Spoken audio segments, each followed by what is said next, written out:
What happens when a coin dealer randomly picks certain coins from their inventory, stuff that they have in their boxes, carded up, and submits them to PCGS? Well, I did that, and I picked 7 coins, and I'm going to show them in this video. We're going to talk about their values, what I expected out of it, how much it cost me, and basically how long it took to get them back, as well as what I paid for them. My name is Daniel, and you're watching Coin Help You. Thanks for watching my latest video. Here is my help community.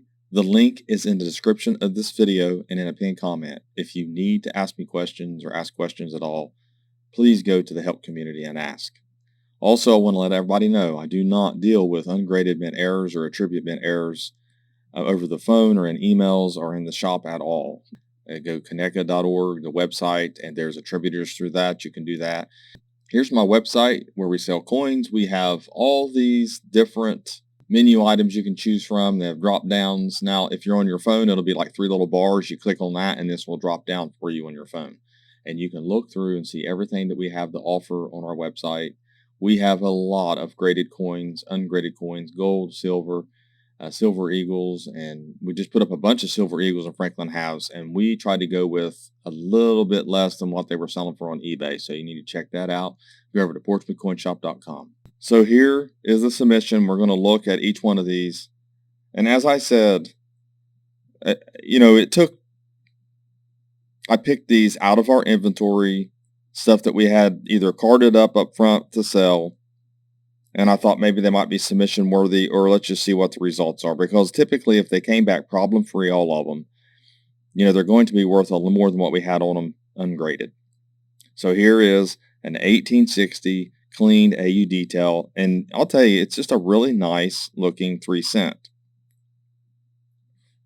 Then we had this one, and this came in a typeset, and it looked like it was a little uncirculated, but you can see that there's a little toning spots, kind of a halo around the letters, so not completely sure if it would have received problem free, but it did. So you're looking at a 72S, a AU58. This has the mint mark below the bow, so there is below the bow and above.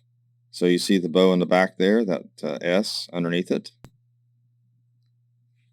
Then we have a 1916 Mercury dime, 63 full band lines on the reverse there. Nice coin. You could tell it's a little rough. They're really hard on these. The dies were a little rougher on these, a little more uneven than the later issues. Then we have a 21S, mint state 63, and it looked like it might have a scratch on the upper cheek there, but they didn't think so. And like I said, you see all these little things on it, the imperfections and things that come from the mint, or you don't always know for sure. Sometimes there's roller marks you don't catch. And then I sent off another one. And since they had the S mint mark, sometimes when they're mint states, you might want to try it. You might want to send them off because they can be worth more. Even though they're 21s, they're the S and the Ds, and they're lower mintage, lower survival rate. So they might be worth sending off if you can get that mint state grade. And we'll talk about that. And this submission, basically, it took about a month. I sent them registered. And when you do a submission online, you just submit all the coins, and PCGS selects the tiers to put them in. And these all fell in the same value tier. 26, mint state 61. I do have others that were submitted that haven't come back yet. And, you're not sure. Does it look like it's a little dipped? Possibly. Maybe a little circulated. Some people look at this, you just don't know for sure. Sometimes it's mint state 61. And I say that, I have to come to the decision when I'm looking at it. This one it might be scratched, and it did get the scratch designation on it. But there's a reason to send it off. Education pieces to do the video. I like doing these videos, so I take that risk. I spend my money to do it. I don't recommend other people doing it like I do it. But let's talk about these values here. So basically, the submission itself with shipping and everything cost me $239. I do have a membership cost, but I submit so many coins, so many submissions that it kind of spreads out. I don't even know how much it would spread out amongst all the. But if I did 10 submissions, you're talking $6. I can add another 6. You could say it cost me $250 to submit these coins. shipping and all, to and from. And over here on the left-hand side, I paid $100 for the 1860. I paid $100 for the 72S, $45 for the 1916. Like I said, those were in proof set, or those were in type sets.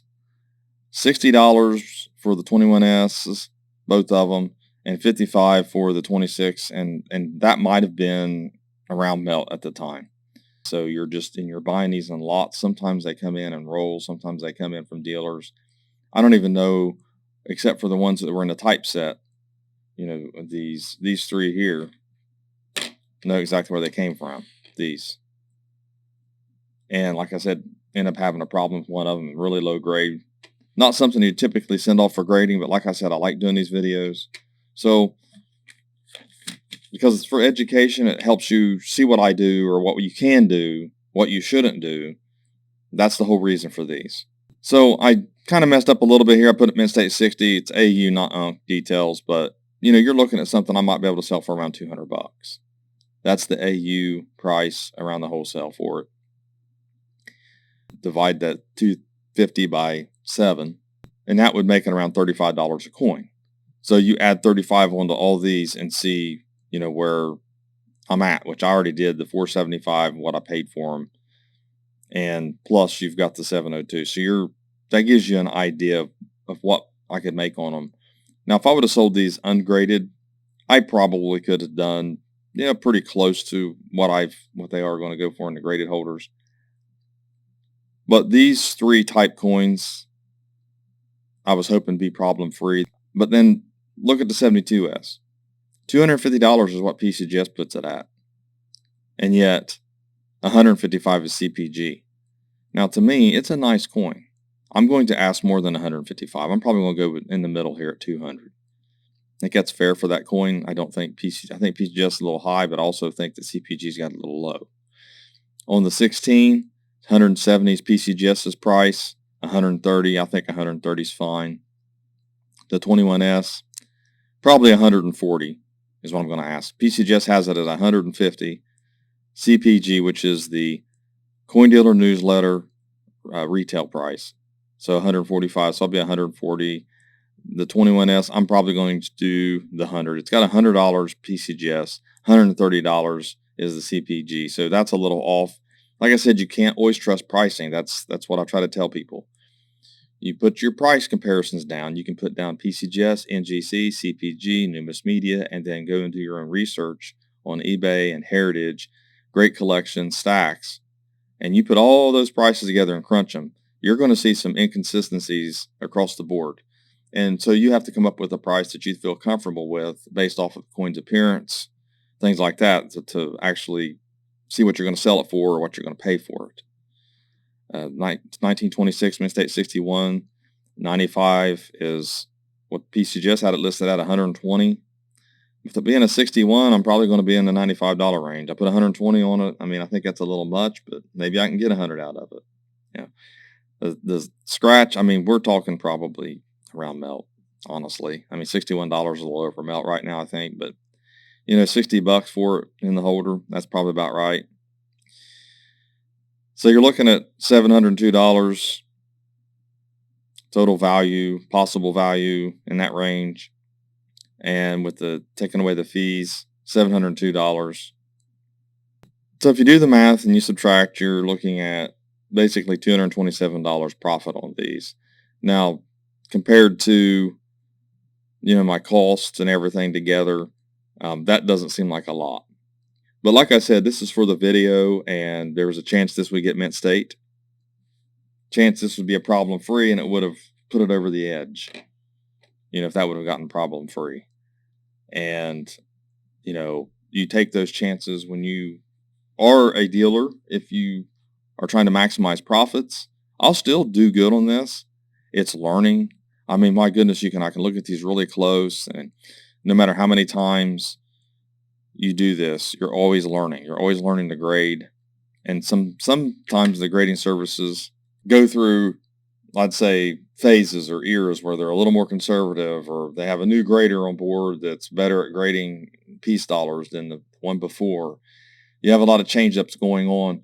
But to me, doing videos like this, just throwing these in some of the type coins and just kind of seeing what they're going to get. Are they going to get the scratch? Because it's got scratches on it. You can see that. It's obvious. Also, was the 6126 going to get, clean because it looked a little over dipped? So, you don't always know, but I think that's the fun part of it, the learning part of it. And another thing is that I love to educate, and I hope this helped some of you, maybe taught you something, help you see perspectives of the values, because I'll tell you, there's no Bible for values. Coin values, it's not just what someone will pay for it, but it is a study of what they've sold for, what people have paid for them, and basically an average of that value. That's where it's at. You can't just say, I'm going to pay $1,000 for one of these coins when they're not worth $1,000 and say that's what they're worth. That's what someone sold it to me for, and that's why I agreed to buy it for, but that doesn't mean that's what it's worth. That's what I'm saying, that what I'm paying for it, it's outside of the realm of what they could actually be worth. Because anybody can rip someone off using that moniker. But anyways, thanks for watching my latest video. Please like, share, and comment, and have a great day.